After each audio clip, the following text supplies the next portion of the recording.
마태복음 9장 14절에서 17절.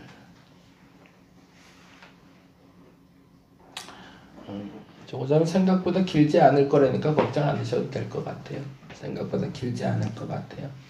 네, 14절에서 17절 말씀 같이 한 목소리로 읽도록 하겠습니다.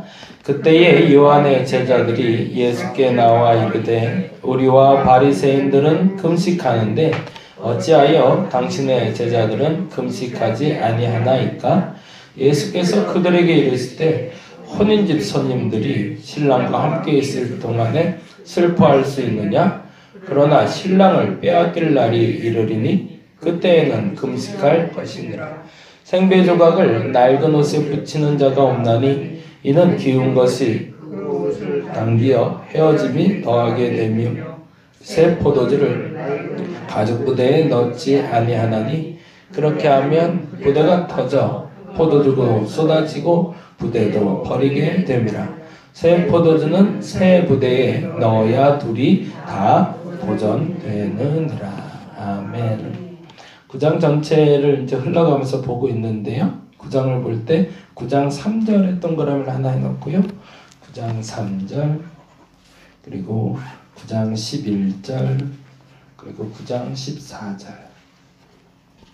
그리고 이제 18절부터 있는 이야기는 내일 살펴보니까 9장 3절, 9장 11절, 9장 14절 체크해 놓고 우리는 나는 어떤 상태인가 한번 보시기 바랍니다. 예수께서 9장을 시작하는 시점은 이미 많은 것이 진전이 됐어요. 어떤 것이 많이 진전됐냐면 예수께서 참고 계시다가 자신의 모습을 드러내는 장면으로 가고 있거든요. 사람이 알아가는 과정이 있잖아요. 양홍석이라는 목사를 여러분이 지금 알아가고 계세요. 오래전부터 아는 분들이 있고 이제 지금 만나는 분들이 있고 그래서 서로 알아간단 말이에요.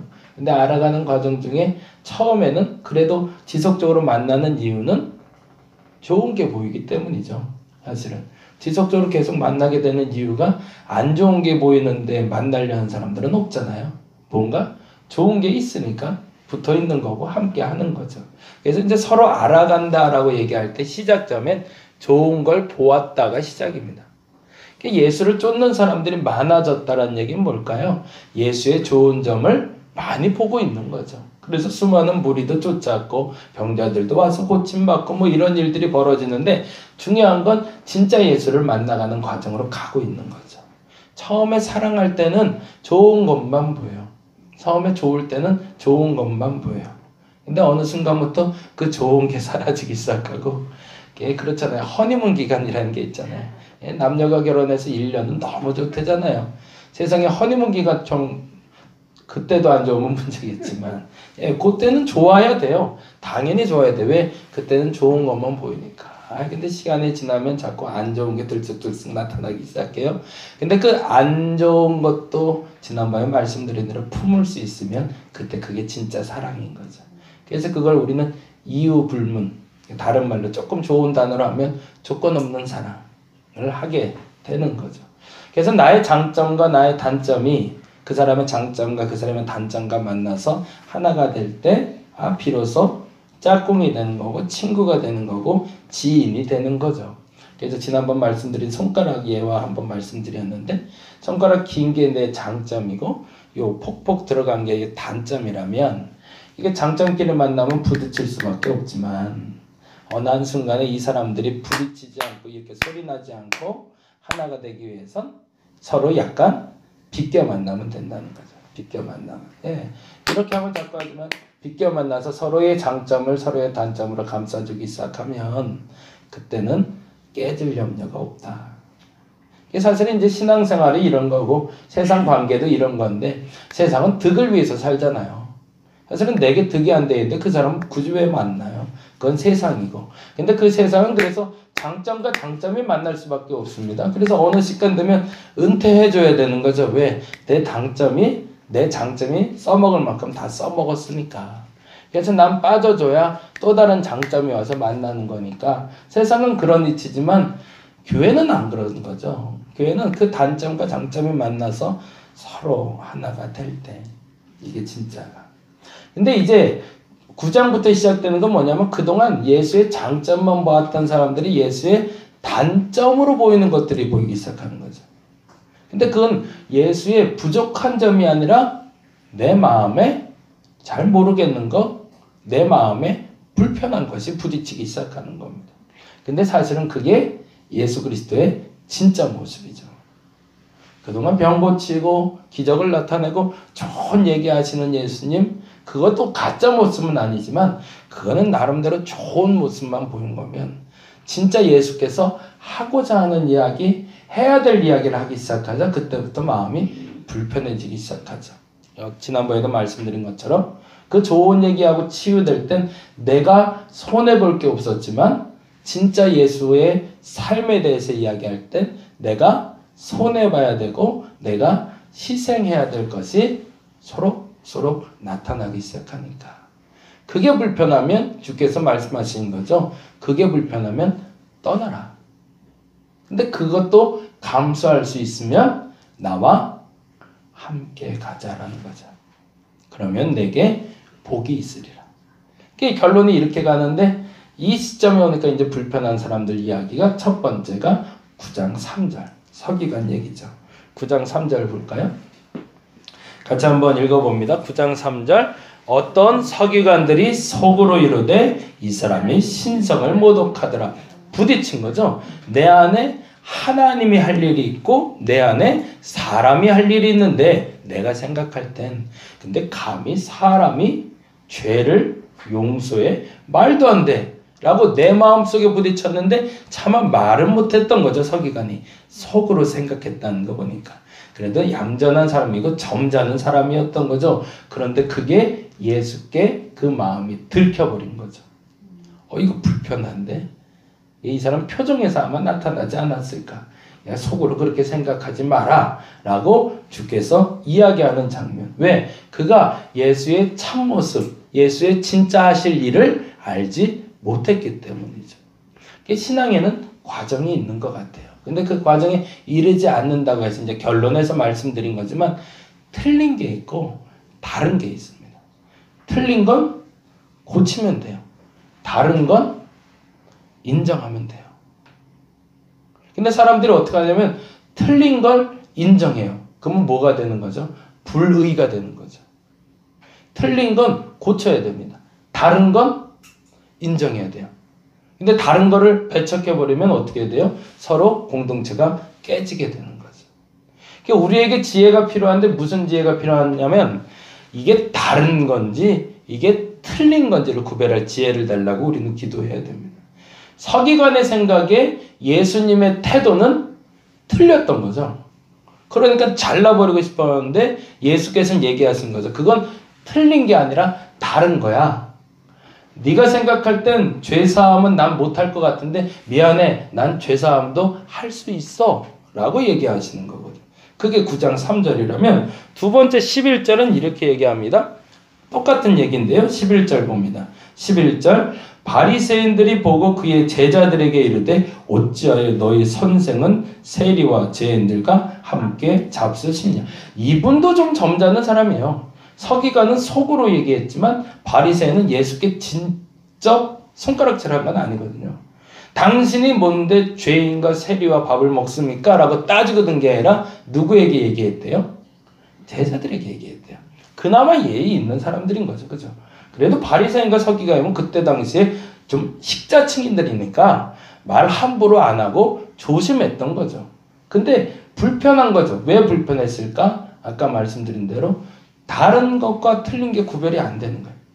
예수의 행동이 죄인과 세리, 어제 말씀드린 것처럼 이 죄인들은 창렬이 몸 파는 여자들이거든요. 어떻게 몸 파는 여자들을 몸에 끼고 아마도 예수 옆에도 달라붙었겠죠. 그 여인들이 뭘 알았겠어요. 그러면서 같이 흥청망청하고 있으니까 이게 되게 불편한 거죠. 그들 입장에서는. 그래서 그거 안 했으면 좋겠다. 그래도 예수님 랍비 아니냐 랍비. 선생이면 좀 점잖아야 되고 좀 태도도 바르게 하고 그런 사람들은 좀 멀리하고 그게 맞다. 그게 무슨 생각이죠? 바리새인 말 생각엔 틀렸다. 근데 예수님은 그건 아니 다른 거야. 너희들의 친구는 의사에게 필요한 그 사람들인지 모르지만 나는 병자들이 필요하고 너희들은 의인이 필요한지 모르지만 나는 죄인이 필요한 사람이니까 그건 너희들이 말하는 틀린 게 아니라 다른 거야.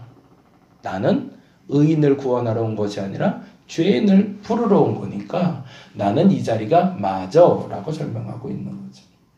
근데 마지막에 더 마음에 불편함이 찾아온 사람이 있었는데 그 사람들이 9장 14절에 찾아온 사람들입니다. 이제 보세요. 여러분은 어느 위치까지 가 있는지 서기관의 그 불편함인지 사실은 신앙생활하다 그 불편함이 오잖아요. 어느 시점에 불편한데 뭐가 내게 걸렸는지 근데 그 불편함이 다른 건지 틀린 건지 구별해 내셔야 됩니다. 도대체 나는 지금 뭐 때문에 불편한 건가? 다른 거면 뭐 하면 된다고요? 인정하면 돼요. 틀린 거면 고치면 돼요. 근데 다른 거를 고치려고 들면 싸워요. 틀린 걸 인정하면 큰일 나는 거예요. 요 결과를 잘 조절하셔야 됩니다. 14절엔 이렇게 얘기하고 있죠. 14절 같이 한번 읽어봅니다. 그때에 누가 왔어요? 요한의 제자들이 왔어요. 이 요한은 누굴 얘기할까요? 세례 요한이죠. 세례 요한이 지금 어디 있을까요? 감옥에 갇혀 있어요. 그리고 그들에겐 습관이 있습니다. 유대인은 보통 습관인데 월요일하고 목요일날 금식을 했어요. 근데 하필 월요일이나 목요일이었던 것 같아요. 이날이. 금식일이었던 거예요. 근데 본인들은 금식날이었거든요. 근데 소문이 나는 거예요. 예수께서 어디 계시다. 근데 문제는 뭐냐면 요한이 옥에 갇히고 나서 요한의 제자들 중에 예수를 쫓는 사람들이 생기는 거예요. 지금 말하는 제자들은 이제 10장에 가서 제자들을 다시 뽑거든요. 지금 제자는 선별된 제자가 아니라 예수를 따르던 그래도 조금 신앙을 안다는 제자들을 얘기하는 겁니다. 우리가 아는 12제자를 얘기하는 게 아니라 그 제자들 중에는 누가 있었던 거죠? 요한의 제자들도 있었던 거죠. 지금 이 질문을 하는 사람은 요한을 따르다가 예수를 따르던 사람인지 아니면 요한을 따르다가 그 불편함으로 온 사람인지 모르지만 제 개인적인 생각엔 후자인 것 같아요. 요한을 따르다가 예수를 따르는 사람들이 생겨서 그들이 그 금식날에 음식을 먹으며 흥청망청 여자들과 세리들과 같이 밥 먹는 장면을 본 거죠. 그러니 과거에 그 요한의 제자들이 얼마나 마음이 불쾌했을까요? 첫 번째 불쾌함은 뭘까요? 우리 스승은 옥에 갇혀 있는데 저 사람은 뭔데 먹고 마셔. 이게 먼저 화가 나는 거죠. 도대체 저 사람은 뭔데? 저 사람이 우리 스승보다 낫다는 생각을 해서 우리의 친구들도 쫓아가고 있는데 저 사람은 뭔데 술 먹고 사람들하고 어울리고 그런 자리에서 저러고 있냐? 난 저거 이해 못해. 근데 더 화가 나는 건 심지어 월요일하고 목요일날 최소한 금식을 해야 되는데 금식도 안 해. 저 사람 뭐야? 라는 불편함인 거죠. 그러면 내재된 불편함은 어디예요? 거룩에 대한 불편일까요? 예수에 대한 분노일까요? 예수에 대한 분노죠. 우리 스승보다 못한 사람인데 왜 저 사람을 그리스도라고 말하는 거지? 라는 시샘이 시작이 된 겁니다. 그러면 그들 마음속에 있는 건 틀린 걸까요? 다른 걸까요? 틀린 거죠. 틀린 거면 스스로 인정하고 이 예수님의 삶이 맞구나 라고 따르면 되는 건데 그들이 그 틀린 것을 아니라 다른 것을 고치려고 드니까 싸움이 붙는 겁니다. 그리고 나서 이렇게 얘기하는 거죠. 예수께서 그 얘기를 듣자 15절에 이렇게 얘기합니다. 더 재밌어요. 14절부터 보면 더 재밌는데 14절 잠깐 다시 볼게요. 그때에 요한의 제자들이 예수께 나와 이르되 우리와 바리새인들은 금식하는데라고 표현해요. 이 바리새인을 그때는 높이는 게 아니라 세상의 모든 신앙인들은 최소한 월요일하고 목요일은 금식해야 된다고 얘기해요.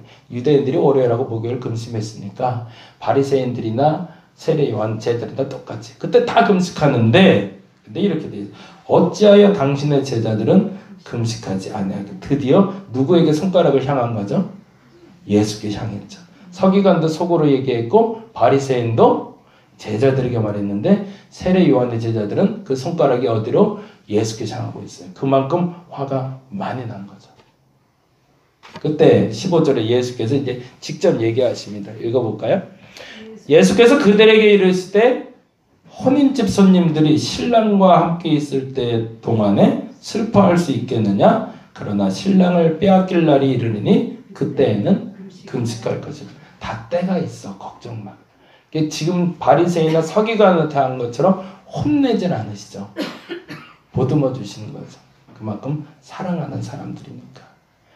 야, 지금 잔치인데 잔치에서 우는 사람이 어디 있냐? 라고 얘기하는 거죠. 좋은 말로 이렇게 얘기하시는 거예요. 그리고 나서 다음과 같이 얘기하면 두 가지가 똑같은 단어인데 16절 읽어봅니다. 생배 조각을 낡은 옷에 붙이는 자가 없나니 이는 기운 것이 그 옷을 당기어 헤어짐이 더하게 됨이요. 무슨 얘기예요? 틀린 거와 다른 게 다른 거야. 너와 나는 다른 거지 틀린 게 아니야. 라는 얘기. 근데 이 말을 제자들이 알아들었을까요? 못 알아들었을까요? 못 알아들은 거죠. 그래서 조금 더 쉬우냐. 생배 조각에 낡은 옷을 붙이는 자가 없나니 이는 기운 것이 그 옷을 당겨 헤어짐이 더함이요. 아마도 옷을 가리키며 얘기하셨을 거예요. 근데 예수님의 옷이 기운 옷이었는지 새 옷이었는지 모르지만 근데 이걸 갖고 설명이 안 되니 그 바로 앞에 있던 술잔을 들고 얘기하시는 거죠. 포도주 자루를 들고. 그리고 이렇게 얘기하십니다. 17절에 새 포도주를 낡은 가죽 부대에 넣지 아니하나니 그렇게 하면 부대가 터져 포도주도 쏟아지고 부대도 버리게 됨이라. 새 포도주는 새 부대에 넣어야 그 다음에 줄을 쳐주세요. 둘이 다 보존되는. 그게 목적이었던 거죠. 낡은 건 버리라가 아니에요. 지금까지 이 본문을 우리는 그렇게 해석해요. 낡은 건 구태의연한 거니까 버리고 새 것을 택하라가 예수의 말이 아니라는 거예요. 낡은 것도 보존하고 새 것도 보존하는 방법이 있다는 거예요. 나이 들었으니까 교회에서 떠나라가 아니라 나이 들어도 있어야 되고 젊은 사람도 있어야 되고 건강한 사람도 있어야 되고 아픈 사람도 있어야 되고 죄인도 있어야 되고 악인도 있어야 되는데 둘 다 보존되기 위해서는 뭘 하라는 거죠? 둘이 다름을 인정하라는 거죠. 그게 생배 조각과 낡은 조각을 얘기하는 건데 사람들이 오해를 한 거죠. 너희들은 지금 금식해야 될 때 그러면 금식해. 얘들은 지금 먹어야 돼. 이 먹는 것과 금식하는 것이 자꾸 구별시켜서 그거를 틀린 거라고 얘기하니까 문제되는 거니까 너희들의 금식하는 것도 잘하는 거고 이들의 먹는 것도 잘하는 거야. 이 얘기의 절정이 어딜까요? 마르다와 마리아 사건이죠. 어떤 편을 택하든지 한 가지만으로도 족하니라. 오늘 이 시간에 기도를 했으면 좋겠습니다. 불편한 게 있어요. 신앙생활 관계 맺으면서. 근데 그게 다른 건지 틀린 건지 구별할 수 있는 지혜를 달라고 기도하시기 바랍니다. 다른 거면 뭐 하면 된다고요? 인정하면 돼요. 틀린 거면 고치면 돼요. 근데 이게 결과가 바뀌면 싸움 나는 거예요. 다른 것을 인정하고 틀린 것은 고칠 수 있는 지혜를 달라고 오늘 기도할 수 있는 저와 여러분이 되시기를 간절히 바랍니다. 기도하겠습니다. 사람들이 다른 것을 자꾸 고치려고 드니까 싸움이 납니다. 다른 건 인정하면 됩니다. 저 사람은 여자고 난 남자고 저 사람은 강한 사람이고 난 약한 사람이고 저 사람은 똑똑한 사람이고 나는 머리는 조금 모자라고 그걸 인정하고 다르다고 생각하면 문제될 게 하등 없습니다. 근데 다른 걸 자꾸 고치려고 듭니다. 틀린 걸 고치는 거지 다른 걸 고치는 게 아닙니다. 내 마음에 불편함이 와서 그 불편함이 다른 것과 틀린 것에 대한 혼돈이라면 오늘 그 다른 것과 틀린 것을 잘 구별할 수 있는 지혜를 허락하여 주시사 틀린 것을 고쳐가게 하시고 다른 것은 인정하게 하여 주시옵소서. 감사합니다. 고마우신 예수님 이름으로 기도드렸습니다. 다 같이 기도하고 들어가도록 하겠습니다.